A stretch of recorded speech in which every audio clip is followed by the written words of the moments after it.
ఎన్ని కేసులున్నా దర్జాగా జనంలోకి తిరిగాడు. ఎన్నిసార్లు జైలుకెళ్ళొచ్చినా బుద్ధి మాత్రం మారలేదు.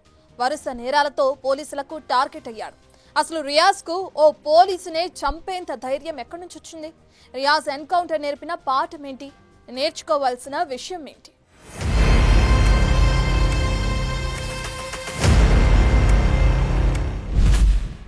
సంచలనంగా rowdy shooter Riyaz encounter. Riyaz పై ఎందుకు కాల్పులు జరపాల్సి వచ్చింది?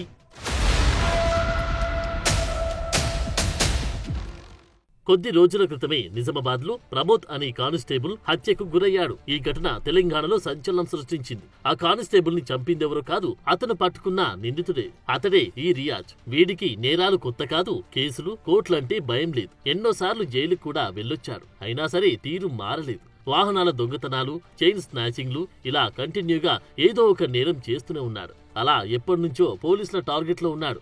ఈ క్రమంలో తనను పట్టుకున్న కానిస్టేబుల్ ని హత్య చేసేందుకు తెగించాడు. కత్తితో దారుణంగా పొడిచాడు. ఈ వార్త విన్నాక అందరిలోనూ తలెత్తిన ప్రశ్న ఒక్కటి, పోలీసులకి రక్షణ లేకపోతే ఎలా అని. సీన్ కట్ చేస్తే కానిస్టేబుల్ ప్రమోద్ ని హత్య చేసిన రియాజ్ ఇప్పుడు అదే పోలీసుల ఎన్కౌంటర్ లో హతమయ్యాడు. ఈ న్యూస్ కూడా తెలంగాణలో సెన్సేషన్ గా మారింది.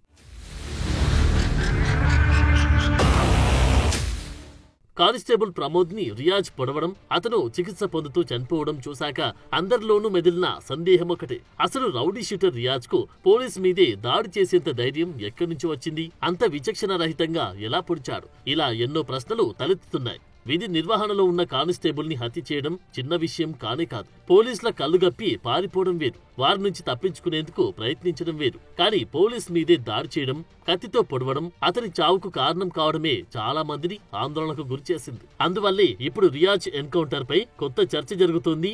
భిన్న వాదనలు వినిపిస్తున్నాయి.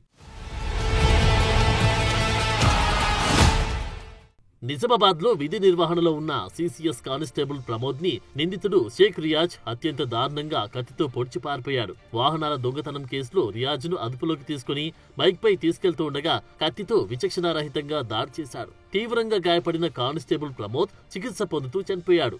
రాష్ట్ర వ్యాప్తంగా ఈ ఘటన సంచలనంగా మారింది.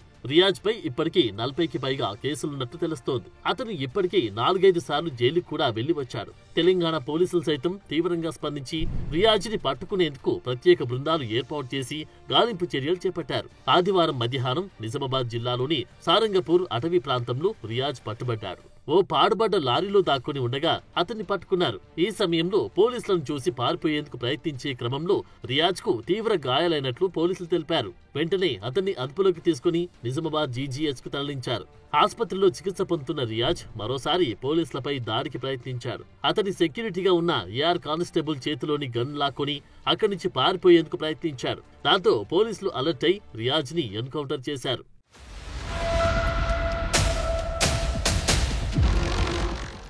రియాజ్ ఎన్కౌంటర్ పై డీజీపీ శివధర్ రెడ్డి స్పందించారు. పోలీసులపై దాడికి తెగబడ్డాడని, ఏఆర్ కానిస్టేబుల్ గన్ లాక్కునేందుకు ప్రయత్నించాడని చెప్పారు. పోలీసులపైనే కాల్పులు జరపాలని చూశాడని, రియాజ్ చేతికి గనుక గన్ చిక్కి ఫైర్ చేసి ఉంటే అమాయక ప్రజల ప్రాణాలు పోయేవన్నారు. జనం ప్రాణాలు కాపాడే ప్రయత్నంలో భాగంగానే పోలీసులు రియాజ్ పై కాల్పులు జరిపారన్నారు డీజీపీ. అంతేకాదు, సారంగపూర్ అటవీ ప్రాంతంలో రియాజ్ ని పట్టుకునే క్రమంలో కానిస్టేబుల్ ఆసిఫ్ పైన దాడి చేశారన్నారు. ఇవాళ మరో కానిస్టేబుల్ ని గాయపరిచి పారిపోయేందుకు ప్రయత్నించారని తెలిపారు. మరోవైపు రియాజ్ చేతిలో చనిపోయిన కానిస్టేబుల్ ప్రమోద్ కుటుంబానికి ప్రభుత్వం తరపున అండగా ఉంటామన్నారు డీజీపీ శివధర్ రెడ్డి. ఇందులో భాగంగా ప్రమోద్ ఫ్యామిలీకి ₹1 కోటి పరిహారం ప్రకటించారు. 300 గజాల ఇంటి స్థలంతో పాటు పోలీస్ వెల్ఫేర్ నుంచి 8 లక్షలు, పోలీసు భద్రతా సంక్షేమం నుంచి 16 లక్షల ఎక్స్గ్రేషియా ఇస్తామన్నారు. ప్రమోద్ కుటుంబ సభ్యుల్లో ఒకరికి ప్రభుత్వ ఉద్యోగం ఇస్తామని ప్రకటించారు. రాష్ట్రంలో అరాచకాలు సృష్టించే ఎలాంటి నేరస్తులైనా అణచివేస్తామన్న డీజీపీ ప్రకటన చూశాక శాంతి భద్రతల విషయంలో తెలంగాణ ప్రభుత్వం ఎంత సీరియస్ గా ఉందో అర్థమవుతుంది. రౌడీ షీటర్ రియాజ్ ని ఎన్కౌంటర్ చేయడం కరెక్టేనా కాదా అనే ప్రశ్న తలెత్తితే, అదే టైంలో అతను కానిస్టేబుల్ ప్రమోద్ ని హత్య చేయడం ఎంతవరకు సమంజసం అనే క్వశ్చన్ కూడా రైజ్ అవుతుంది. అప్పటికే ఓ పోలీస్ కానిస్టేబుల్ చావుకు కారణమైన రియాజ్ మరోసారి పోలీసులపై దాడి చేసేందుకు గన్ లాక్కునే ప్రయత్నం చేయడం ఖచ్చితంగా దుస్సాహసం అవుతుందనే చర్చ జరుగుతుంది. అసలు రియాజ్ లాంటి కరుడు గట్టిన నేరస్తుడు జైల్లో కాకుండా జనంలో ఎలా ఉన్నాడు?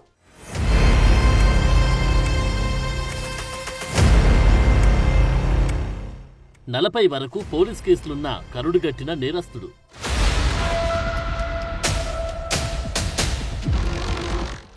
ఎన్నిసార్లు జైలుకు వెళ్ళొచ్చినా తీరు మార్చుకునివాడు. రియాజ్ లాంటి కరుడుగట్టిన నేరస్తుడు జనంలో ఉండడం ఎంతవరకు కరెక్ట్ అనే చర్చ ఇప్పుడు అంతటా జరుగుతుంది. ఎందుకంటే అయ్యో పాపం అనడానికి రియాజ్ పై ఉన్నవి 1-2 కేసులు కాదు, దాదాపు 40 కేసులు రిజిస్టర్ అయి ఉన్నాయి. రౌడీ షీట్ కూడా ఓపెన్ అయి ఉంది. ఎన్నోసార్లు అతని నేరాలు రుజువయ్యాయి. 4-5 సార్లు జైలుకు కూడా వెళ్ళొచ్చాడు. అయినా సరే ఈ సొసైటీలో ఇంత స్వేచ్ఛగా ఎలా తిరుగుతున్నాడు? అసలు రియాజ్ కు బెయిల్ ఎలా వస్తుంది అనేది ఇప్పుడు చర్చ జరగాల్సిన అంశం. కానిస్టేబుల్ ని హత్య చేశాడంటే ఏం చేసినా బెయిల్ వచ్చి తీరుతుందనే ధీమాతోని అలా చేశాడా? ఎన్ని నేరాలు చేసినా, ఎలాంటి నేరాలకు పాల్పడినా పోలీసులు, కోర్టు, జైల్, బెయిల్ జస్ట్ ఇంతే అనుకున్నాడా? ఒకవేళ రియాజ్ గనక ఇలాగే అనుకుంటే ఖచ్చితంగా తానేం చేసినా చెల్లుతుందనే ఆలోచన అతనిలో ఇప్పటికే ఉండి ఉండాలి. ఎలాంటి నేరాలకు పాల్పడినా 4-5 నెలల్లో ఈజీగా బయటకు రావచ్చని ఆలోచనతోనైనా ఉండి ఉండాలి. ఈ తరహా ఆలోచనల్ని ఓ కానిస్టేబుల్ ప్రాణం పోయేదాకా తీసుకొచ్చాయి. చివరికి పోలీసుని చంపినా 3-4 నెలల్లో బయటకు రావచ్చనుకున్నాడా? అసలు రియాజ్ లాంటి కరుడుగట్టిన నేరస్తుల ఆలోచనలు ఇలా ఎందుకు మారుతున్నాయి అనేదే ఇప్పుడు బిగ్ క్వశ్చన్.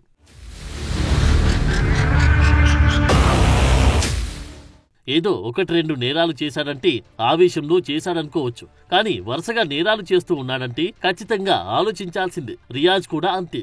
అతనిపై 40 కేసుల దాకా నమోదయ్యాయి. అయినా సరే అతను సామాన్యుల్లాగే, ఏ నేరం చేయని వారిలాగే బయటే ఉన్నాడు. చివరికి తనని అదుపులోకి తీసుకున్న కానిస్టేబుల్ ని కూడా చంపేందుకు తెగించాడు. ఇలాంటివి జరగొద్దన్నా, రియాజ్లా మరొకరు ఆలోచించాలంటే భయపడాలన్నా ఖచ్చితంగా చట్టాల్లోనూ వ్యవస్థల్లోనూ మార్పు తీసుకురావాల్సిన అవసరముందనే అభిప్రాయాలు వ్యక్తమవుతున్నాయి.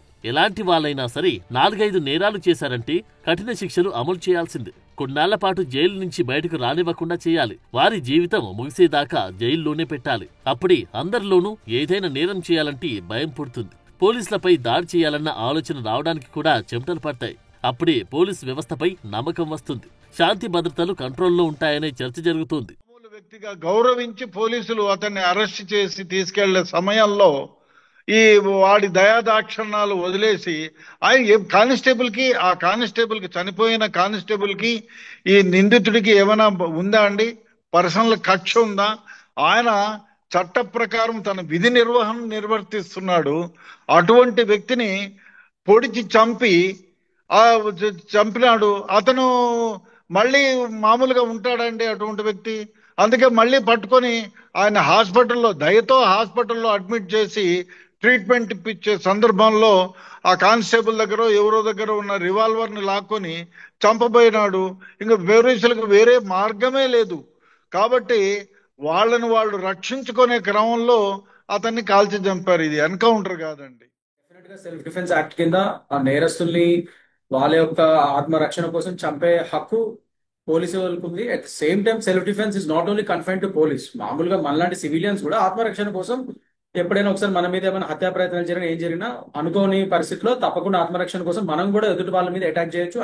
మన డిఫెన్స్ లో వాళ్ళని గాయపరచవచ్చు. సో ఇవన్నీ ఉన్నాయి మనకి లా ప్రకారం. At the same time especially police వ్యవస్థకి, పోలీస్ వాళ్ళకి అందుకని ఆత్మరక్షణ కోసం for self defence and to nap the criminals exclusively వాళ్ళకి వెపన్స్ ఇచ్చారు, లైసెన్స్డ్ వెపన్స్ ఇచ్చారు, అండ్ క్లియర్ గా దానికి రూల్స్ ఇచ్చారు, రెగ్యులేషన్స్ ఇచ్చారు, అన్ని ఇచ్చారు.